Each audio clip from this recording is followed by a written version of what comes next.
So, here's the situation. I've never really been into religion.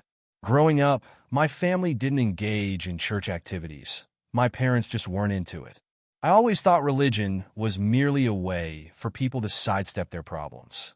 But then I met Sophie, and everything shifted. She was something else entirely.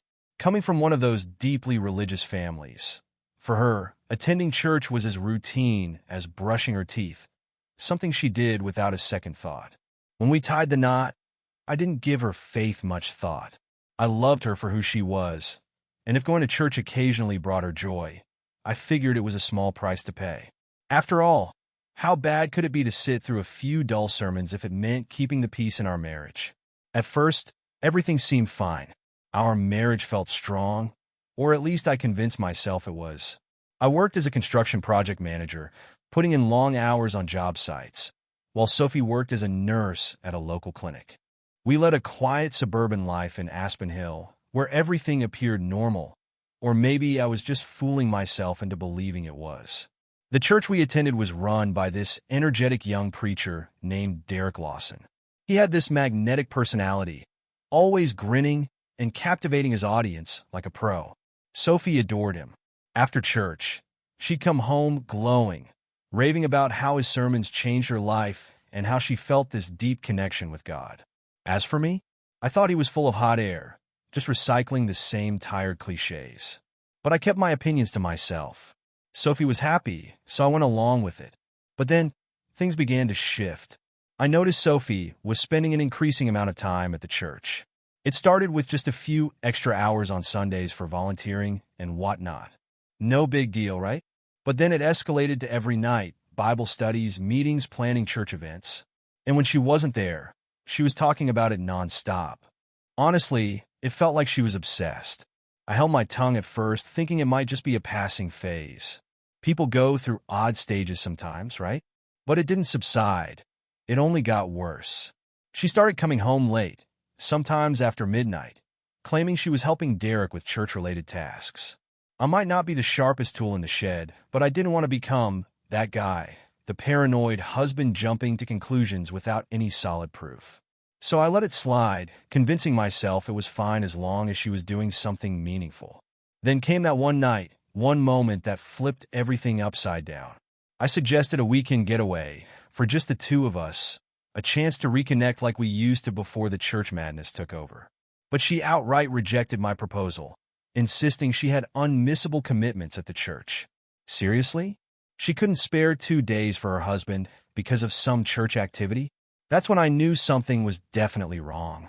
That night, a heavy knot formed in my stomach, twisting tighter with each passing minute.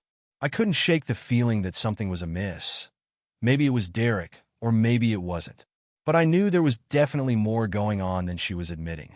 Feeling like I was losing control, I decided to confide in my buddy Steven. We've been friends since high school, and he's a psychologist now, so I figured he could help me untangle my thoughts. We met up at a bar, had a few beers, and I spilled everything. I explained how Sophie was practically living at the church, always hanging out with Derek and constantly making excuses. Steven listened patiently, letting me vent without interruption.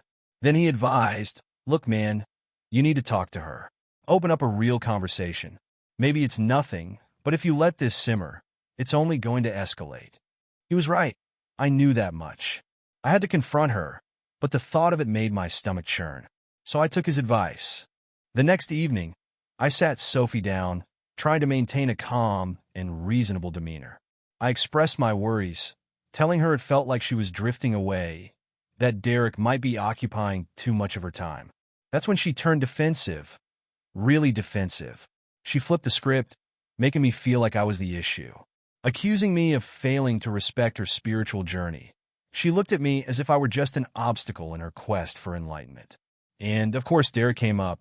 She spoke about him as if he were some saint guiding her to a higher plane of existence. "You don't understand what Derek has done for me," she insisted. "He's helping me find peace." Peace? What about our marriage? What about us? I wanted to scream at her, but I just sat there, biting my tongue. It felt like an invisible wall had been erected between us, and no matter how hard I tried to break through, I simply couldn't. We ended that conversation with unresolved tension, and I was left feeling more frustrated than ever. She headed off to bed, while I sat there, staring at the wall, pondering what the hell had happened to my life. The worst part? I didn't have any solid proof. I didn't know if she was actually cheating or if it was all just in my imagination. Yet that gut feeling, this gnawing sensation deep in my stomach, was relentless and I couldn't dismiss it. I don't know what triggered the shift for me, but in the weeks that followed, everything Sophie did began to feel off. It was like there was an invisible divide between us, and no matter how hard I tried to bridge it, she always seemed a step ahead, pulling away. Every single night brought something new: Bible study, choir practice, committee meetings, you name it. Sophie always had a reason for her late nights at the church, all of which revolved around Derek. I'd ask her, "Where were you tonight?" And she'd casually respond, "Oh, just helping organize the choir or planning for the youth group retreat." It all seemed reasonable enough, but the way she brushed off my questions left me feeling uneasy, as if she were intentionally dodging the real answers. I couldn't shake the suspicion that something more was happening, something beyond just church activities. At first, I tried to tell myself I was being paranoid. Sure, Sophie was religious, but that didn't mean she was cheating on me, right? Yet, the longer she spent at the church, especially in Derek's company, the harder it became to ignore that knot twisting in my stomach. The late nights and flimsy excuses began piling up. No matter how hard I tried to suppress my thoughts, the doubt kept creeping in. One night, after yet another late meeting, I snapped. Sophie was out again, supposedly helping with church paperwork, while I was stuck at home, simmering in my thoughts. I had promised myself I wouldn't go through her things. That was a line I wouldn't cross. But that night, something inside me broke. I needed answers, so I did the one thing I had vowed never to do. I went through her phone. I felt like a complete jerk for doing it, but what choice did I have? At first, I found nothing. No suspicious texts, no flirty messages from Derek. Everything seemed innocent. But I wasn't satisfied. I had this overwhelming sense of dread and couldn't just leave it at that. So, I opened her email, and that's when I stumbled upon them. Most of the correspondence between her and Derek was mundane. Church matters, fundraiser details, youth group schedules. Nothing that could raise an eyebrow. But a few emails stood out. Derek kept praising her dedication, expressing his gratitude for her passion, not just for the church, but for him. It wasn't explicitly romantic or sexual, but the way he worded things felt too intimate for comfort. I wanted to hurl the damn phone across the room, but I still didn't have any concrete evidence. No smoking gun to confront her with. "Hey, I snooped through your emails and Derek is giving me bad vibes." That would only lead to her flipping it back on me, accusing me of being paranoid or, worse, of not trusting her. Still, I couldn't shake the feeling that something was definitely off. The next day, while she was at work, I decided to drive by the church. I don't know what I was hoping to find. Maybe I thought I'd catch them red-handed. But when I pulled up, the place was quiet, save for two cars parked around the back. One was Derek's, the other was Sophie's. Why the hell was she at the church in the middle of the day, on a Wednesday, when she was supposed to be at work? My mind raced with possibilities. Were they inside together? Was this the moment I had been dreading? I parked a little down the street, keeping my distance but close enough to keep an eye on things. I waited, what felt like hours, though it was probably closer to 45 minutes. Finally, Derek walked out alone. Sophie didn't come out with him. She never appeared. Derek simply locked the door and left, as if everything was perfectly normal. What was going on? Why were both their cars there? Yet only Derek left. Was I being paranoid, or was there something genuinely wrong? The entire drive home, I couldn't stop cycling through various scenarios in my head. Maybe they had left together already. Maybe they were just smarter than I gave them credit for. Or maybe I was losing my mind, imagining things that weren't there. But then again, why would she lie about being at work? Why would she spend so much time with Derek without being honest about it? That weekend, I couldn't take it anymore. I had to confront Derek directly. I didn't care if it seemed irrational or made me look like a jealous husband. I needed to know the truth. Sophie had gone to the church early that Saturday for another one of her meetings, so I concocted an excuse to leave the house and headed straight there. When I arrived, I asked around for Derek, but the parishioners told me he wasn't feeling well and had left early to rest at home. That's when Mrs. Haverford, one of those older ladies who practically lived at the church, mentioned something that sent chills down my spine. "Oh, didn't you know? Sophie took him home. Such a sweet girl, always looking after Pastor Derek." I stood there frozen, my heart pounding so loudly I thought everyone could hear it. She took him home? What the hell was going on? That was it. I couldn't sit back any longer. I had to see things for myself. I couldn't keep wondering, couldn't keep second-guessing everything. I jumped into my car and drove straight to Derek's house. I swear, my heart raced so hard as I drove, it felt like it might burst from my chest. Every rational thought screamed at me to turn around, to let it go, to walk away, and pretend none of this was happening. But I couldn't. I had to see if my fears were grounded in reality. When I pulled up to his house, a small, unimpressive place just outside of town, there it was, Sophie's car parked right in the driveway. My stomach twisted, and a wave of adrenaline surged through me.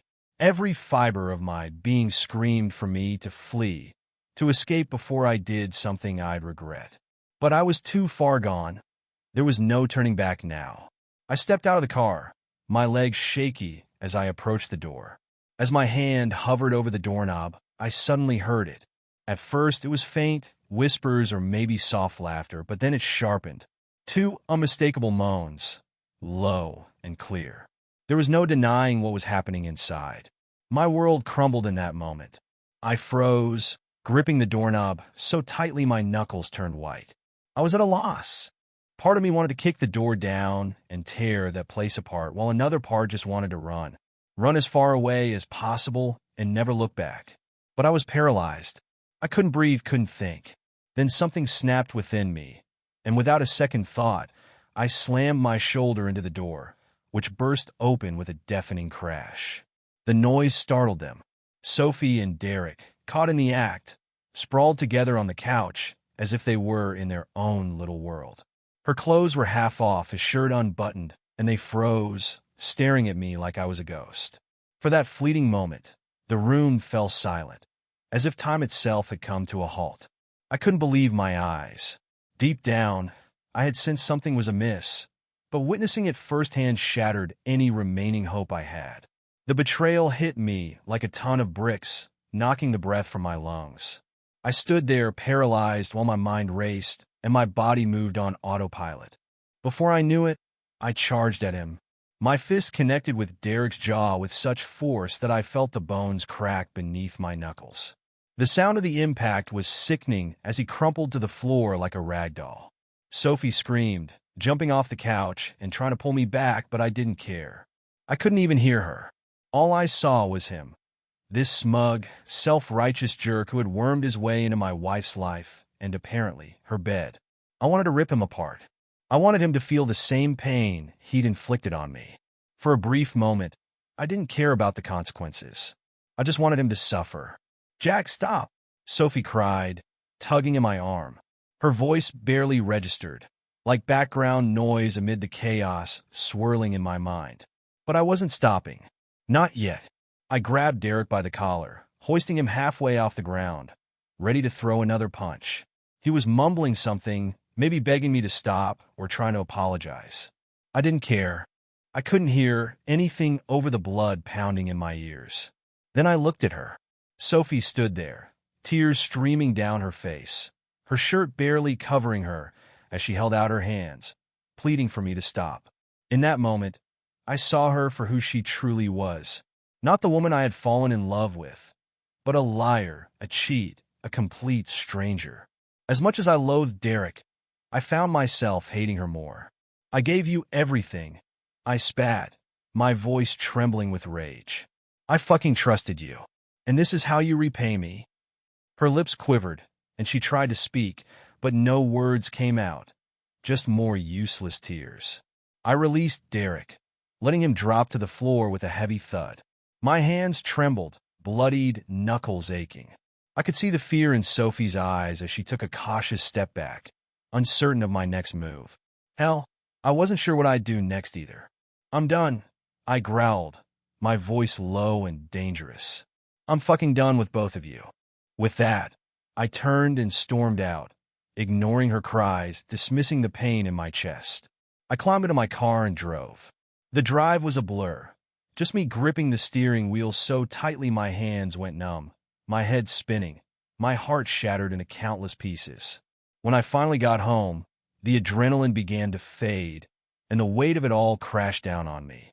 I stumbled inside, collapsing onto the couch, silent and empty. My hands were still shaking, and my mind raced with everything I had witnessed, everything I had done. That's when the real agony set in. It wasn't just about Sophie. It wasn't just about Derek. It encompassed everything. The years spent together, the trust one had built, the love I thought we shared. It was all a lie, every single bit of it. I sat there for what felt like hours, staring at the wall, my mind replaying the scene over and over, like some twisted movie. I couldn't escape the sounds, the image of them together, and the look in her eyes. It was seared into my memory, and I knew there was no coming back from this. No way to repair what had been shattered. After that night, everything felt like a blur. My mind whirled with anger, betrayal, and disbelief. I had caught them red-handed, and yet the pain didn't stop there. It wasn't enough that my wife had obliterated our marriage. It wasn't enough that Derek, the so-called preacher, had weaseled his way into her life. I realized I couldn't just sit back and let them get away with it. The church, those people had been fed lies, and they deserved to know the truth. I couldn't keep this to myself. No way. The entire congregation had been duped by Derek's charm, just like I had been. So, I made up my mind. They needed to know the kind of man they were following, and I would be the one to expose him. That evening, my blood still simmering and my hands trembling, I found myself back at the church. Stepping inside felt surreal, like I was entering hostile territory. Everything appeared unchanged. The flickering candles, the worn pews, the cheap inspirational banners hanging on the walls.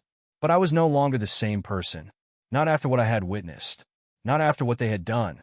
I called for a meeting with the church elders and some influential congregation members, including Mrs. Haverford, who practically resided there, and Mrs. Clarence, who had always idolized Derek as if he were a saint. They gathered around the table in that back room, whispering amongst themselves, utterly oblivious to the storm brewing. My heart raced, and my throat felt dry, but I pushed through the anxiety. I laid everything bare for them. The months of doubt, the excuses Sophie had crafted, and the countless hours she spent with Derek. I recounted how I had pieced the puzzle together, how I discovered her car parked at his house when she claimed to be at work. And then I detailed the moment I burst through that door. For a heartbeat, the room fell silent. They sat frozen, eyes wide and mouths agape, unable to process what I was saying. The shock on their faces would have been almost laughable if I hadn't been in the middle of exposing my own heartache. But I wasn't seeking their pity. I needed them to recognize the truth about Derek, the man they had placed on a pedestal for far too long. As expected, Mrs. Clarence interjected, her tone dripping with condescension. "There must be some misunderstanding," she said, clutching her pearls as if I'd just accused her of heinous crimes. "Are you sure you're not reading too much into this, Jackson?" I snapped back. "A man of God?" I caught him in bed with my wife on his goddamn couch.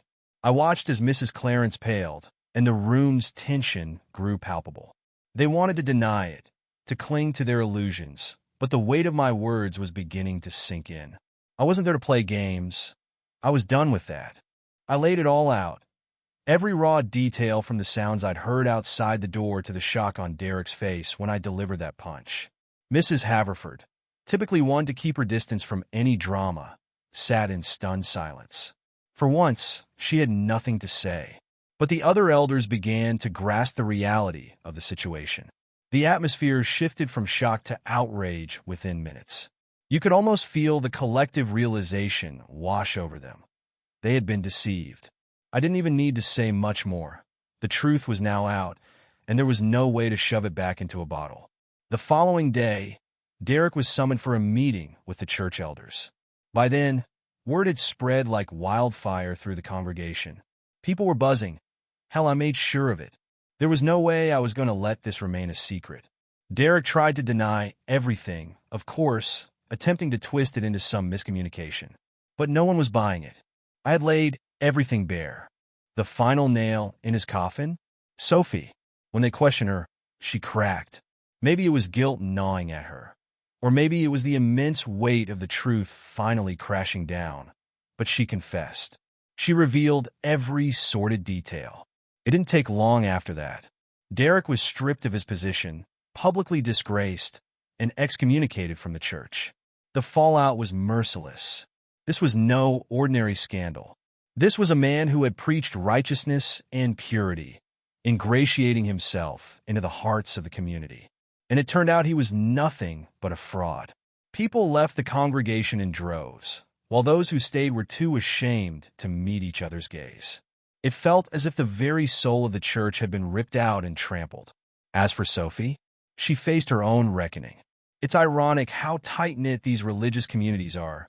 You'd think forgiveness would be in the air, right? But that's not how it works, especially after being caught in such a compromising position.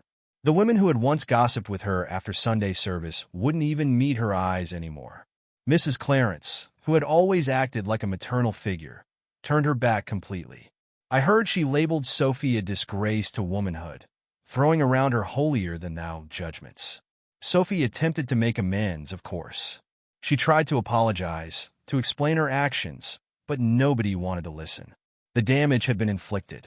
There was no way to recover from it. Our marriage was finished. The church lay in ruins, and the woman I had once adored was now just a stranger. There was no redemption for her in the eyes of those who had once welcomed her with open arms. And truthfully, I didn't care. She had made her choice, and now she could face the consequences alone. By the end of it, I felt hollow. The adrenaline had ebbed away, leaving behind only emptiness. Yes, I had exposed the truth. I had taken Derek down and ensured Sophie faced the repercussions of her actions. But there was no triumph in it, no satisfaction, just this void, knowing that everything I thought I understood, everything I had built with her, was a facade. The aftermath of this catastrophe rippled through Aspen Hill for months. The church never truly recovered. And as for me, I couldn't remain there any longer. The place felt tainted, a haunting reminder of betrayal and sorrow. So, I gathered my belongings and left, determined to start anew.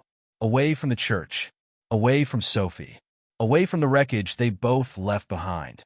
Leaving Aspen Hill was like tearing off a bandage that had clung to my skin for far too long. The place felt suffocating, a constant reminder of everything that had collapsed around me. My marriage, my trust, my entire damn life. Every street in that town felt tainted, haunted by ghosts of what once was. So, I did the only thing I could. I left. No dramatic farewells, no explanations. I simply packed my belongings, tossed them into the back of my truck, and drove away. I didn't even bother telling Sophie. What was left to say? She had already done enough damage. My friend Ryan, God bless him, helped me secure a job in a neighboring city. We kept in touch after the fallout, and he must have sensed the desperation in my voice when I called him. He managed to hook me up with a construction project in this new place. Nothing glamorous, but it was work, and I needed something to keep my mind occupied and away from the chaos I had left behind. The first few weeks were rough. I moved into a tiny, dismal apartment on the outskirts of the city. It had one bedroom, a grimy little kitchen, and a bathroom that looked like it hadn't been cleaned since the Reagan era. But honestly, I didn't care. At that point, all I needed was a space to exist, a place to lay my head at night and pretend my life wasn't spiraling out of control. I threw myself into my work, hoping the long hours and physical exhaustion would numb my thoughts, distract me from the painful memories of my past. But no matter how hard I tried, the memories followed me.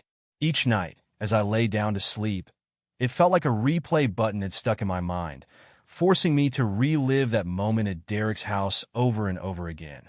The sight of Sophie entwined with him, the sound of her pleading voice begging me to stop as I pummeled that bastard into the ground. It wouldn't fade away.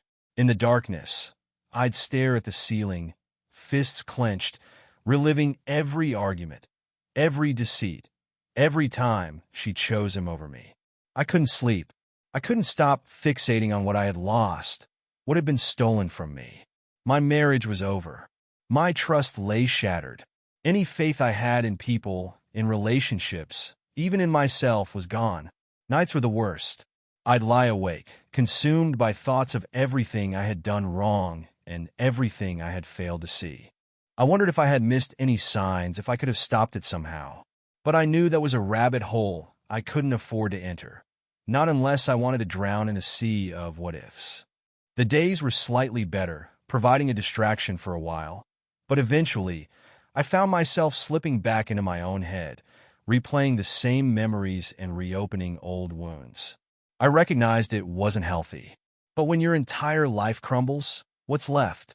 You either wallow in it or find a way to climb out. I just hadn't figured out how to start digging yet. Then, a few weeks after moving, everything shifted when I met Madison Clark. She worked at the same company, handling some administrative tasks, nothing fancy. At first, I didn't pay much attention to her. I was too preoccupied with trying to keep my head above water. But Madison noticed me. She'd strike up casual conversations, discussing work or the weather. I didn't think much of it at the time. Hell, I wasn't thinking much of anything back then. But as time passed, our conversations grew more frequent. Initially, it was just at work, grabbing coffee during breaks, or chatting in the parking lot before heading home. Before I knew it, we were hanging out outside of work too. She'd invite me for drinks or dinner. And for the first time in ages, I found myself saying yes. I figured it couldn't hurt. I had nothing else going on. There was something different about her. Madison was patient.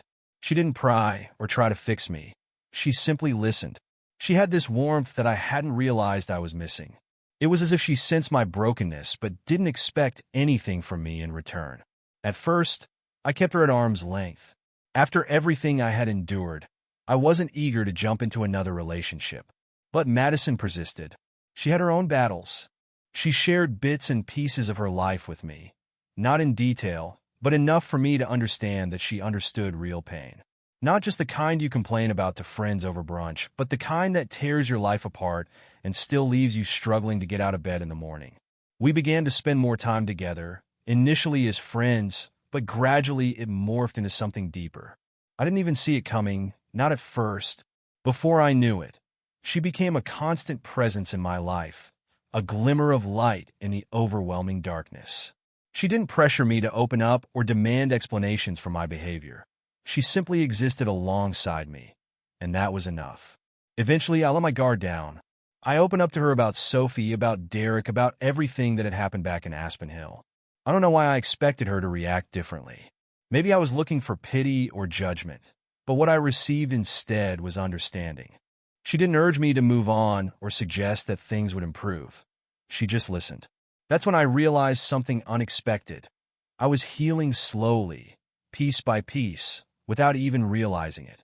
Madison had a way of making me feel normal again, as if I wasn't defined by the mess my life had become. I began to feel like maybe I still had something to offer the world, even if I was labeled damaged goods. It wasn't a quick fix. Hell, some nights I'd still lie awake, haunted by the ghosts of my past. But having Madison by my side made the burden easier to bear. She didn't erase the pain, but she helped me see that perhaps I could carve out a life beyond all this. A life that wasn't stained by betrayal or bitterness. We weren't rushing into anything, but we were building something together. For the first time in a long while, I felt like I could breathe again. After everything that unfolded with Sophie and Derek, I made a promise to myself, one I intended to keep. I vowed never to set foot in a church again. It wasn't just about the betrayal. It ran deeper than that. The very idea of faith, trusting in something or someone beyond yourself, felt like a cruel joke. Religion had taken enough from me. The man who destroyed my marriage had hidden behind a pulpit, pretending to be a servant of God while he was sleeping with my wife. That was all the evidence I needed to know that I had no place in that world anymore. No forgiveness. No redemption. Nothing. As for Sophie, she didn't immediately take the hint. Even after the divorce was finalized, she kept trying. God, she tried. She left me voicemails, long, rambling ones where she expressed her sorrow, claiming she had made a terrible mistake, that she still loved me and wanted to fix things. She sent letters, 2 pages of handwritten apologies that I didn't even bother to read. Once, she even showed up at my apartment, tears streaming down her face, looking like the same woman I had once loved. But I wasn't the same man. I refused to fall for her manipulation again. I stood in the doorway and told her to leave. I'd already moved on from her and the life we once shared. She was part of my past, and that's exactly where I intended to keep her. The days turned into months, then years. The pain that had once felt so acute, so unbearable, began to dull. It was still there, of course. It never completely vanished, but it no longer controlled me. I wasn't trapped in that moment of betrayal. I wasn't replaying it in my mind every night, endlessly pondering what I could have done differently. It had transformed into a scar. Like any scar, it faded over time. Madison played a significant role in that healing process. She wasn't just someone who happened to walk into my life when I was at my lowest. She became my anchor, my partner in this new chapter one was building. We took things slow at first, both of us cautious, unwilling to rush into anything. But gradually, we moved in together, started traveling, and explored new places and experiences. Piece by piece, the fragments of my life that had shattered began to fit back together. A few years after I left Aspen Hill, we got married. Nothing extravagant, just a quiet ceremony with a few close friends. No church, no religious nonsense. It was solely about us, and that was all I needed. For the first time in ages, I felt like I had regained control over my life, like I was finally at the helm instead of being tossed around by the turbulent waves. In the years that followed, I sought new hobbies to keep my mind and hands busy. Fishing, hiking, woodworking, activities I never thought I'd enjoy, but ended up loving. There was something profoundly calming about being in nature or spending hours in my garage, immersed in some half-finished project. It provided a sense of tranquility I hadn't experienced in years. I wasn't running anymore. I wasn't trying to escape the past.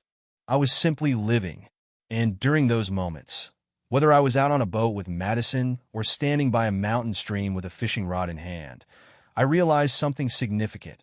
I no longer carried the weight of Sophie's betrayal. It was a part of my story, yes, but it didn't define me. It didn't loom over me like a dark shadow, suffocating every good thing that followed. It was just there, a chapter in a book I had already finished reading. Sophie had tried to break me.